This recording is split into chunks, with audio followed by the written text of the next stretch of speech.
हर दिन जब नींद खुलती है, आप एक द्वार पर खड़े होते हैं, वह द्वार जो या तो आपको उसी पुराने भाग्य की ओर ले जाता है या फिर किसी अज्ञात उजाले की ओर। बहुत बार आप आंखें खोलते हैं, लेकिन भीतर कुछ नहीं जागता। शरीर तो उठता है, लेकिन आत्मा सोई रहती है। और शायद इसी कारण जीवन में बार बार वही उलझने, वही अभाव, वही अधूरापन आता है। लेकिन क्या कभी आपने उस क्षण को पकड़ा है जब नींद और जागरण के बीच की सीमा सबसे पतली होती है? वहीं छुपा है वह पल जो भाग्य की दिशा बदल सकता है। प्राचीन ऋषि कहते थे, जैसे ही जागो अपने नाभि को स्मरण में लो और वहां शिव को बैठा हुआ अनुभव करो। ये कोई कल्पना नहीं, ये एक अनुभव की विधि है। नाभि जहां जीवन की डोर बंधी है, वहीं से आप जन्मे, वहीं से ऊर्जा बहती है। और शिव वह चेतना जो सबका आधार है। यदि उठते ही आप इस केंद्र को छू लें, तो आपकी चेतना का सूरज भीतर से उगने लगता है। आपकी किस्मत तभी बदलती है जब आप अपने अस्तित्व के मूल को पहचानने लगते हैं।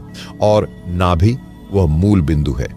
प्रश्न यह नहीं है कि शिव बाहर हैं या नहीं, प्रश्न यह है कि आप अपने भीतर शिव को पहचानना कब शुरू करेंगे। जब आंख खुलती है तो आप क्या सोचते हैं? क्या आप दुनिया की उलझनों की ओर लौटते हैं या उस शांति की ओर जो सदियों से आपके भीतर इंतजार कर रही है? क्या आप उठते ही अपने भाग्य को फिर पुराने विचारों के हवाले कर देते हैं या उसे नई चेतना से लिखना शुरू करते हैं? क्यों नहीं हर सुबह आपकी एक नई शुरुआत बन जाए? नाभि में शिव का ध्यान करना केवल एक अभ्यास नहीं, यह वह पहली ईंट है जिससे जीवन का नया भवन बनता है। और वह भवन बाहर नहीं, आपके भीतर ही खड़ा होता है। आप अभी तक केवल बाहर के बदलावों को भाग्य समझते रहे, लेकिन भाग्य तो तब बदलता है जब भीतर का संतुलन बदलता है। जब भीतर शिव जागते हैं, तभी बाहर संसार झुकता है। प्रिय दर्शकों, आप इस क्षण यहां हैं, इसका अर्थ है कि जीवन की गहराई आपको पुकार रही है। यह कोई संयोग नहीं, ये एक संकेत है कि अब समय आ गया है भीतर जाने का, स्वयं से मिलने का। इस यात्रा में हम साथ हैं। यदि आपने इस भावना को महसूस किया तो कृपया इस वीडियो को अंत तक देखें, क्योंकि हर भाग आपके भीतर के द्वारों को एक एक कर खोलने वाला है। आप चाहें तो इसे किसी प्रिय आत्मा के साथ भी साझा करें जो अपने जीवन में स्थिरता, प्रेम और नई दृष्टि चाहता है। आपका एक कमेंट, एक लाइक, एक जुड़ाव हमारे लिए केवल संख्या नहीं, बल्कि इस आंतरिक यात्रा का साथ है। आपका साथ हमारी ऊर्जा है। अब चलिए भीतर और गहराई में उतरते हैं, क्योंकि शिव को सिर्फ देखा नहीं जाता, शिव को भीतर अनुभव किया जाता है। और यह अनुभव वहीं शुरू होता है जहां नाभि और चेतना मिलते हैं। अब हम अगले भाग की ओर बढ़ेंगे, जहां हम जानेंगे कि नाभि में शिव का ध्यान करते ही क्या होता है, उस क्षण क्या बदलता है, और यह क्यों कहा गया है कि भाग्य उसी पल पलट जाता है। उस क्षण क्या बदलता है जब आप सुबह उठते ही नाभि में शिव का ध्यान करते हैं, तो वह केवल एक कल्पना नहीं रह जाती, वह एक तरंग बन जाती है। एक ऐसी तरंग जो आपकी चेतना को जगा देती है। नाभि शरीर का केंद्र है, वहीं से जीवन की ऊर्जा प्रवाहित होती है। और जब आप जागते ही इस ऊर्जा स्रोत पर ध्यान केंद्रित करते हैं, तो आप जीवन की जड़ों से जुड़ने लगते हैं। आपने देखा होगा, हम सुबह उठते ही सबसे पहले क्या करते हैं? फोन देखते हैं, पुराने विचारों को दोहराते हैं, चिंताओं को उठाते हैं, लेकिन हम कभी अपने आप से नहीं मिलते। शरीर तो उठ जाता है, लेकिन आत्मा गहराई में सोई रहती है। और जब आत्मा सोई रहती है तो भाग्य जाग कैसे सकता है? इसलिए पहला कार्य है, जैसे ही आंखें खुलें, बिना हिले डुले कुछ क्षण अपनी नाभि पर ध्यान केंद्रित करें। श्वास को धीरे धीरे महसूस करें और नाभि में एक दिव्य ज्योति की कल्पना करें। वह ज्योति स्थिर हो, शांत हो और उसमें शिव को विराजमान अनुभव करें। कोई मंत्र नहीं, कोई प्रयास नहीं, सिर्फ मौन भाव से नाभि को अनुभव करें, जैसे वहां शिव बैठे हैं, शून्य में, मौन में, प्रेम में। और तब भीतर कुछ टूटने लगता है। पुरानी ग्रंथियां, अधूरी इच्छाएं और अधूरे कर्म सब धीमे धीमे पिघलने लगते हैं। प्रश्न यह नहीं कि क्या आप शिव को देख पाएंगे, प्रश्न यह है, क्या आप अपनी आंतरिक ऊर्जा को उस मौन में अनुभव करने को तैयार हैं? क्योंकि जैसे ही आप नाभि पर ध्यान करते हैं, शरीर की सारी बिखरी हुई ऊर्जा एकत्र होने लगती है, विचारों की चंचलता शांत होने लगती है और वहीं से जीवन की धारा पलटने लगती है। आपके भीतर एक नई कंपन शुरू होती है। वह कंपन ही है जो आपके भाग्य का रुख बदलती है, क्योंकि भाग्य कोई लिखी हुई लकीर नहीं है, भाग्य आपकी ऊर्जा की दिशा है। और जब दिशा भीतर की ओर जाती है तो बाहर की परिस्थितियां भी झुकने लगती हैं। अब सोचिए, जब आप रोज यही अभ्यास करेंगे तो क्या आपकी दृष्टि, आपके निर्णय, आपकी ऊर्जा वही पुरानी रह पाएगी? क्या संसार आपको वैसे ही देखेगा जैसे पहले देखा करता था? जो व्यक्ति अपनी नाभि में शिव को बैठा लेता है, उसे फिर बाहर से कुछ उठाना नहीं पड़ता। फिर भाग्य उसके लिए द्वार खोलता है, क्योंकि वह स्वयं भीतर का द्वार खोल चुका होता है। जब आप प्रतिदिन यह अभ्यास करते हैं तो शरीर, मन और कर्म में क्या परिवर्तन आने लगते हैं? क्यों यह साधना केवल भाग्य को नहीं बल्कि पूरे जीवन को नया आयाम देने वाली है? और सबसे आवश्यक, कितनी देर, किस भावना से और किस समय में यह ध्यान किया जाए? शिव ध्यान कोई कर्मकांड नहीं, यह ऊर्जा का सीधा अनुभव है। यह मंत्रोच्चार का शोर नहीं, यह भीतर के मौन में उतरने की विधि है। जब आप सुबह उठते हैं तो आपका चित्त सबसे कोमल अवस्था में होता है। अभी संसार का बोझ उस पर नहीं चढ़ा होता। वह एक शुद्ध निर्मल कांच की तरह होता है। और अगर उसी क्षण आप नाभि में शिव को स्थापित कर दें तो वह प्रभाव सारा दिन बल्कि जीवन भर साथ चलता है। अब प्रश्न उठता है, यह अभ्यास कितनी देर करें, कैसे करें, किस भावना से करें? सबसे पहले समय। जैसे ही आपकी आंख खुले, अलार्म से नहीं बल्कि भीतर की सहज नींद पूरी होने पर, उसी क्षण बिना करवट बदले, बिना किसी शब्द के, बस 2 से 5 मिनट तक अपनी नाभि पर शांत ध्यान केंद्रित करें। कोई जल्दी नहीं, कोई लक्ष्य नहीं, बस देखना है, क्या वहां कुछ स्पंदन है? क्या वहां कुछ गर्मी या हलचल है? क्या वहां कोई मौन प्रकाश है? दूसरा है भावना। यह केवल अभ्यास नहीं है, यह एक समर्पण है। शिव को वहां बैठा हुआ देखिए, न बाहर से लाए हुए शिव को, बल्कि उसी शिव को जो आपकी आत्मा के साथ सदा से जुड़ा है। आपके ध्यान में शिव किसी मूर्ति की तरह नहीं आते, वे एक जीवित चेतना के रूप में नाभि में बैठते हैं। आप उन्हें न देख भी पाएं तो भी उनकी उपस्थिति महसूस कर सकते हैं। तीसरा, आसन की बात करें तो जैसे ही नींद खुले, लेटे लेटे ही इस ध्यान को करें। इसमें उठने की भी जरूरत नहीं, क्योंकि उस क्षण चेतना गहराई में होती है और वही क्षण है जब आप पुराने भाग्य को छोड़कर नए मार्ग पर चल सकते हैं। ध्यान रखें, यह साधना तब फल देती है जब इसमें आशा नहीं, मौन श्रद्धा होती है। जब आप मांगते नहीं, सिर्फ जुड़ते हैं, क्योंकि मांगना बाहरी है और जुड़ना वह भीतर का संवाद है। तो अब सोचिए, जब आप हर सुबह 5 मिनट अपनी नाभि में बैठने वाले शिव से मिलते हैं, तो क्या वह दिन वैसे ही बीतेगा जैसा पहले बीतता था? क्या आपका मन, निर्णय और दृष्टि वही पुरानी बनी रहेगी? क्या आपने कभी अनुभव किया है कि दिन की दिशा तय होती है सुबह के पहले विचार से? यदि उस पहले विचार में शिव हो तो क्या फिर भाग्य में भटकाव हो सकता है? नाभि क्यों है इतना महत्वपूर्ण? क्या केवल ध्यान करना ही काफी है या नाभि को समझना भी आवश्यक है? हम उस रहस्य को खोलेंगे जिसमें नाभि केवल शरीर का केंद्र नहीं बल्कि आत्मा का द्वार बन जाती है। नाभि शरीर का केंद्र नहीं, आत्मा की पहली खिड़की है। यह वह बिंदु है जहां से आप इस धरती पर जुड़े। मां के गर्भ में जब आप आकार ले रहे थे, तब पहली सांस नहीं, पहला संबंध नाभि से जुड़ा। जीवन की रसधारा वहीं से आपके भीतर प्रवाहित हुई। भोजन, प्राण, ऊर्जा और अस्तित्व, सबका पहला संपर्क इसी नाभि से हुआ। फिर जैसे जैसे शरीर बड़ा हुआ, चेतना बाहर की ओर बहती गई, नाभि पीछे छूटती गई। और यही विस्मरण ही तो भाग्य की सबसे बड़ी चूक है, क्योंकि जिस केंद्र से जीवन शुरू हुआ उसी को हम भूल गए। नाभि वह द्वार है जिससे भीतर उतरने की यात्रा आरंभ होती है।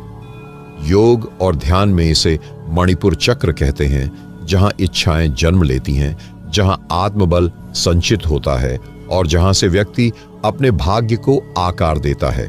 अब सोचिए, यदि आप हर सुबह उसी केंद्र पर शिव का ध्यान करें तो क्या यह संभव नहीं कि आपकी इच्छाएं भी शिवमयी हो जाएं?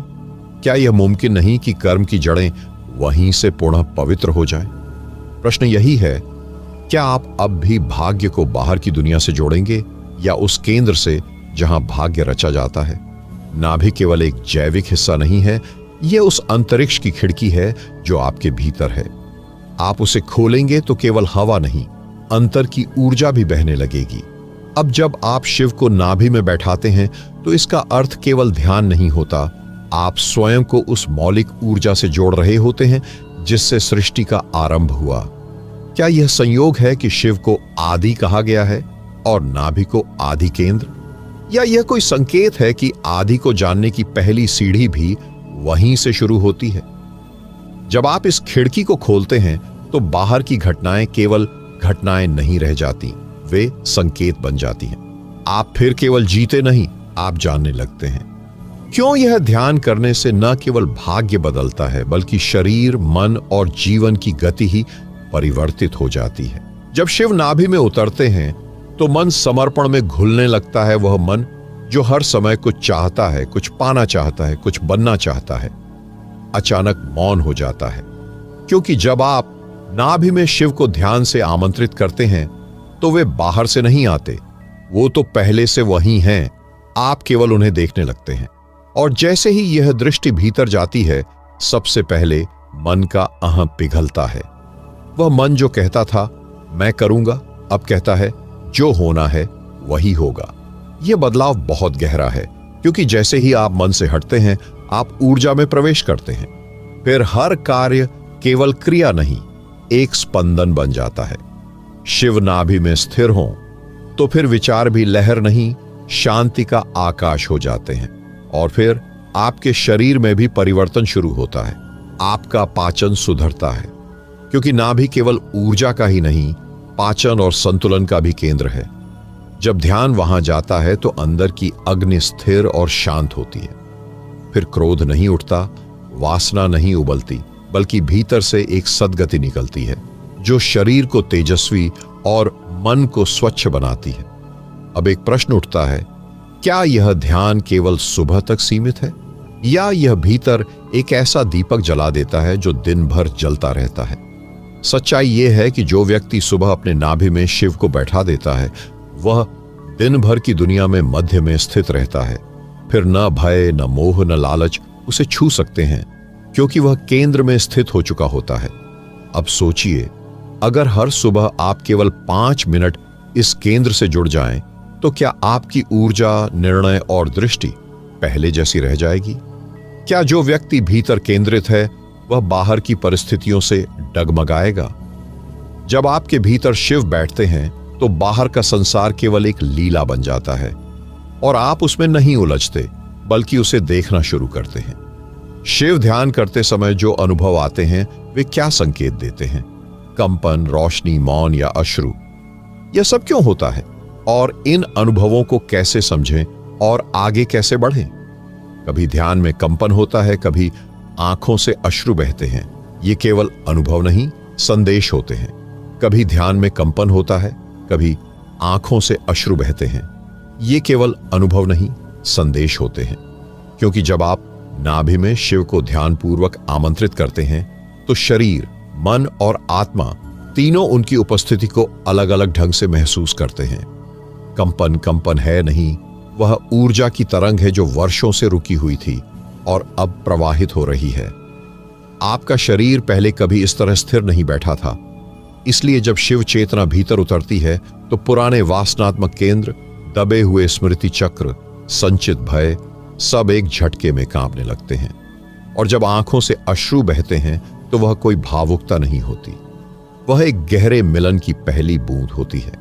शिव को भीतर अनुभव करना जैसे कोई खोया हुआ पिता या मां अचानक सामने आ जाए, वह भी बिना एक शब्द बोले। आपका शरीर उस मिलन को शब्द नहीं दे सकता, तो वह अश्रु के रूप में व्यक्त होता है। अब एक प्रश्न, क्या इन अनुभवों को पकड़ना चाहिए या उनसे गुजर जाना चाहिए? उत्तर है गुजर जाना चाहिए, क्योंकि अनुभवों को पकड़ना भी मन की एक चतुराई है। ध्यान में जो आए उसे होने दें, पर स्वयं को उससे न जोड़ें। आप केवल साक्षी बने रहें। यही साक्षी भाव ही ध्यान को गहराई देता है। फिर कभी कोई प्रकाश दिखाई दे, कोई आकृति दिखे, कोई शब्द सुनाई दे, तो भी चिपकना नहीं है, क्योंकि शिव कोई रूप नहीं, शिव एक उपस्थिति है। उनका संकेत है कि आप रास्ते पर हैं, लेकिन लक्ष्य वहीं नहीं रुकता। लक्ष्य है उस उपस्थिति के साथ एकाकार हो जाना। और जब आप हर सुबह यही साधना करते हैं तो इन अनुभवों से परे जाकर आप अहंकार से मुक्त हो जाते हैं। क्या आपने महसूस किया है कि इन अनुभवों के बाद दिन भर मन हल्का लगता है? क्योंकि ये केवल भावनात्मक क्षण नहीं, ये ऊर्जा की सफाई होती है। आपके भीतर जो वर्षों से रुका था वह बहने लगता है, और यही बहाव ही है जो भाग्य की धारा को नया मोड़ देता है। कि क्यों केवल शिव ही ध्यान में नाभि में बैठाए जाते हैं, क्यों न कोई और? क्या शिव का संबंध केवल धर्म से है या चेतना से भी परे कुछ है? शिव कोई देवता नहीं, वे चेतना के उस बिंदु का नाम है जहां सब कुछ विलीन हो जाता है। शिव कोई देवता नहीं, वे चेतना के उस बिंदु का नाम है जहां सब कुछ विलीन हो जाता है। वे किसी रूप, किसी मूर्ति, किसी नाम तक सीमित नहीं। शिव उस मौन की अंतिम सीढ़ी है जहां विचार समाप्त हो जाते हैं और केवल होना बचता है। शिव का अर्थ है शून्यता में पूर्णता, और नाभि वही शून्य का द्वार है। तो जब आप सुबह उठते ही नाभि में शिव का ध्यान करते हैं तो आप किसी कल्पित देवता को नहीं, बल्कि स्वयं को अपने उच्चतम स्वरूप से जोड़ते हैं। आप शिव को बाहर नहीं बैठाते, आप शिव को भीतर जागृत करते हैं। अब प्रश्न है, क्यों नहीं कृष्ण, क्यों नहीं राम या कोई और? क्यों केवल शिव? क्योंकि यह ध्यान धर्म का विषय नहीं, बल्कि ऊर्जा का विज्ञान है। शिव ही अकेले ऐसे प्रतीक हैं जो ध्वंस और मौन दोनों के देवता हैं। वो पुराने को मिटा सकते हैं और नए को बिना प्रयास मौन में प्रकट कर सकते हैं। और यह मौन, यह विनाश, यह तब आवश्यक होता है जब आप अपने भाग्य की नई रचना करना चाहते हैं। शिव वही केंद्र हैं जो पुराने कर्मों की परछाई मिटा सकते हैं। वो आपकी स्मृति को, आपकी आदतों को, आपके भीतरी बंधनों को धीरे धीरे भस्म करने लगते हैं। इसलिए नाभि में शिव का ध्यान केवल प्रार्थना नहीं, यह एक ऊर्जा विस्फोट है। धीमा, मौन, लेकिन अटल। अब सोचिए, अगर हर सुबह आप उस ऊर्जा से जुड़ जाएं जो न तो कुछ चाहती है, न कुछ छोड़ती है, बल्कि केवल है, तो क्या फिर भाग्य में भय, भ्रम या दुर्बलता रह सकती है? नहीं, क्योंकि जहां शिव हैं वहां केवल प्रकाश और मौन है। अब प्रश्न यह भी है, क्या शिव को देखना जरूरी है या केवल अनुभव करना पर्याप्त है? उत्तर है, शिव दिखाई नहीं देते, शिव अनुभूत होते हैं। और वह अनुभव तब होता है जब आप नाभि में उतरकर मौन में स्थिर हो जाते हैं। शिव कोई शब्द नहीं, कोई ध्वनि नहीं, शिव केवल एक कंपन है, और नाभि ही वह स्थान है जहां यह कंपन सबसे पहले सुनी जा सकती है। जब साधना गहरी होने लगती है तो जीवन में कौन से सूक्ष्म बदलाव आने लगते हैं? क्या शिव ध्यान केवल ध्यान तक सीमित रहता है या वह हमारी दैनिक गतिविधियों को भी बदलने लगता है? जब भीतर शिव सक्रिय होते हैं तो बाहर की दुनिया की परिभाषा बदलने लगती है, जैसे परमात्मा स्वयं नाभि के द्वार से झांक रहा हो। वह कोई कल्पना नहीं थी, कोई भावना नहीं थी, वह एक जीवंत उपस्थिति थी। उस मौन में जहां कोई विचार नहीं, कोई इच्छा नहीं, केवल चेतना की हल्की सी कंपन थी। उसी कंपन में शिव की उपस्थिति साकार होती चली गई। नाभि में जैसे किसी ने दिव्य दीपक जला दिया हो, उसका प्रकाश पूरे शरीर को भर रहा था। ध्यान अब प्रयास नहीं रहा था, वह अब उसका स्वभाव बन चुका था। सांसें चल रही थीं, परंतु साधक को ऐसा अनुभव हो रहा था मानो भीतर और बाहर की हवा एक हो गई हो। अब कोई सीमा नहीं रही, न देह की, न मन की, न ही समय की। समय जैसे वहीं ठहर गया और उस ठहराव में शिव प्रकट होने लगे। शिव कोई मूर्ति नहीं थे, न कोई रूप, न कोई शब्द, वे केवल अनुभूति थे। और वह अनुभूति इतनी सूक्ष्म, इतनी गहन कि केवल हृदय ही समझ सकता था। शिव जैसे उसकी प्रत्येक श्वास में प्रवेश कर चुके थे। अब वह अकेला नहीं था, उसके रोम रोम में शिव का नाद था। उसके रक्त में बहती हर बूंद शिव तत्व को लिए बह रही थी। तभी एक आंतरिक शब्द फूटा, कोई उच्चारण नहीं, पर स्पष्ट था, मैं तुमसे अलग नहीं हूं, मैं तुम्हारी ही अग्नि हूं, तुम्हारी ही चेतना हूं। उस साधक ने सिर झुका लिया, और उसी क्षण नाभि से एक दिव्य कंपन उठी। वह कंपन कोई हलचल नहीं थी, वह एक आह्वान था, ब्रह्मांड की ऊर्जाओं को खींच लेने वाला आह्वान। वह साधक कुछ मांग नहीं रहा था, क्योंकि जो मिल गया वह किसी कामना से बड़ा था। भाग्य अब बदल चुका था, लेकिन यह कोई चमत्कार नहीं था, यह एक परिणाम था। परिणाम उस एकाग्रता का, उस समर्पण का, उस मौन में डूबे विश्वास का। शिव कोई बाहर बैठा देव नहीं था, अब शिव उसका अपना स्वरूप बन चुका था। यही वो बिंदु था जहां साधना सिद्धि में परिवर्तित होती है, जहां साधक शिव में लीन होता है और शिव साधक में। अब बात किसी विधि की नहीं थी, अब बात थी उस निश्चल भाव की जो हर विधि से परे है। न कोई विशेष मुद्रा, न कोई विशेष मंत्र, बस जागरूकता और समर्पण। और उसी समर्पण में साधक को लगा कि वह अब अपने जीवन की दिशा स्वयं नहीं तय कर रहा, बल्कि अब कोई अदृश्य शक्ति उसके जीवन को चला रही है। जैसे शिव ने उसकी नाव की पतवार अपने हाथ में ले ली हो। अब वह केवल बहाव में है, लेकिन यह बहाव अंधा नहीं है, यह शिव की दिशा में है। और इसी बहाव में प्रवेश करता है अंतिम और गहनतम रहस्य, वो रहस्य जो शरीर, प्राण और आत्मा तीनों को एक साथ जगा देता है। और जब तुमने नाभि में उस शिव स्मृति को थाम लिया, तब कुछ टूटता है भीतर, जैसे कोई पुराना जाल, कोई पुरानी कहानी। और वही क्षण होता है जब भाग्य की दिशा पलटने लगती है। कोई बाहर से नहीं आता तुम्हारा भाग्य बदलने, तुम खुद ही उसे भीतर से फिर से लिखने लगते हो। नाभि में स्थित वह शिव तुम्हारे कर्मों का केंद्र बन जाता है, और फिर जो भी सोचते हो वह धीरे धीरे साकार होने लगता है। अब ध्यान दो, यह केवल कल्पना नहीं है, यह कोई मानसिक खेल नहीं है, यह सच्ची ऊर्जा का खेल है। नाभि तुम्हारे शरीर की ऊर्जा का मूल स्रोत है, और जब वहां शिव का ध्यान जमा देते हो तो यह ऊर्जा दिशाहीन नहीं रहती, यह अब सृजन करने लगती है। पहले जो तुम बोलते थे, सोचते थे, वह हवा में उड़ जाता था, लेकिन अब वही वाणी, वही भावना ब्रह्मांड को भेजी जाती है एक सीधी रेखा में, और फिर ब्रह्मांड उत्तर देता है। सुबह उठते ही जब तुम नाभि में ध्यान करते हो, तो यह वही समय होता है जब ब्रह्मांड के सारे द्वार खुले होते हैं। न तुम्हारे अंदर कोई शोर होता है, न बाहर। यह समय है सृष्टि के साथ एक रस होने का। और इसी समय तुम जब नाभि में बैठे शिव को महसूस करते हो और धीरे धीरे कहते हो, हे शिव, जो मेरे भीतर हैं, तुम ही मेरा भाग्य हो, मुझे वही दो जो मेरी आत्मा के योग्य है, तो समझो तुमने दरवाजा खटखटा दिया है।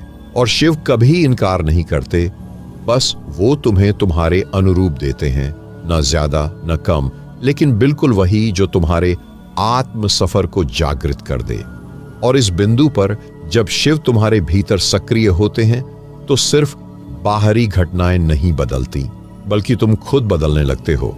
तुम्हारे निर्णय, तुम्हारे विचार, तुम्हारे बोल, सब कुछ पहले से अलग, पहले से स्पष्ट और सशक्त हो जाते हैं। अब अगली सुबह जब उठो तो यह मत सोचो कि आज क्या मिलेगा ज़रेनिया, बल्कि यह सोचो आज मैं क्या नया बनाऊंगा। क्योंकि अब तुम मांगने वाले नहीं रहे, तुम रचयिता बन गए हो। और यहीं से 10वां और अंतिम भाग शुरू होता है, जहां तुम केवल ध्यान नहीं करते, बल्कि शिव बनकर जीना सीख जाते हो। और जब नाभि से ऊपर एक शीतल दिव्य ऊर्जा उठती है, तब भीतर कोई और जन्म लेता है। यह जन्म तुम्हारा नहीं होता, यह जन्म होता है तुम्हारे सच्चे स्वरूप का। वो जो शरीर नहीं है, वो जो मन भी नहीं है, और ना ही कोई विचार। यह जन्म है उस मौन ज्योति का जिसे तुमने अपने भीतर आज तक अनदेखा किया था। अब ध्यान दो, सुबह उठते ही जब तुम आंखें खोलो तो सबसे पहले शरीर को मत हिलाओ, बिस्तर पर ही स्थिर पड़े रहो। बस अपनी नाभि पर ध्यान केंद्रित करो और वहां शिव को स्थापित कर दो। मत सोचो कि कोई मूर्ति है, कोई रूप है। बस कल्पना करो कि वहां एक चमकता हुआ ज्योति बिंदु है जो शिव का प्रतीक है। वही शिव जो सब कुछ के केंद्र में है, वही शिव जो न रहकर भी सब में व्याप्त है, वही शिव जिनकी अनुभूति ही तुम्हारे भाग्य को पलट सकती है। अब गहराई से सांस लो और अपनी सांस को उस ज्योति तक ले जाओ। सांस अंदर जाते हुए शिव को स्पर्श करे और बाहर आते हुए उसे और अधिक प्रकाशमान कर दे। ऐसा 3 बार करो और फिर मन ही मन केवल इतना कहो, मैं अब स्वयं शिव स्वरूप हूं, मेरा भाग्य अभी और यहीं बदल रहा है। बस इतना, रोज सुबह। कोई लंबा मंत्र नहीं, कोई कठिन नियम नहीं। तुम देखोगे कि जिस दिन तुमने यह पूरे भाव से किया, उसी दिन कुछ भीतर से बदल गया। शिव की ऊर्जा भाग्य नहीं देखती, वह बस सत्यता देखती है। और जब तुम पूरे मन, प्राण और भावना से उस सत्य से जुड़ते हो, तो भाग्य स्वयं झुकता है। भाग्य रेखाएं फिर से लिखी जाती है, और वो तुम नहीं लिखते, वो शिव लिखते हैं। अब बात करो अपने हृदय से। क्या तुम इस साधना को केवल समझकर छोड़ दोगे, या आज से यह तुम्हारा जीवन बन जाएगा? क्योंकि जिसने नाभि में शिव को जगा लिया, उसके लिए कोई राह बंद नहीं होती। जिसने नाभि में शिव का ध्यान कर लिया, उसे फिर ब्रह्मांड भी मार्ग देने लगता है। और जो सुबह उठते ही नाभि में शिव का ध्यान करता है, उसके जीवन में संयोग नहीं चमत्कार होते हैं। यही है रहस्य, यही है सत्य। अब यह रहस्य तुम्हारे हाथ में है। अब यह शक्ति तुम्हारे भीतर है। अब यह अनुभव केवल एक शब्द नहीं, बल्कि तुम्हारा मार्गदर्शन बन सकता है, अगर तुमने आज से इसे अपनाया। ओम नमः शिवाय। शिव तुम में है और तुम शिव में।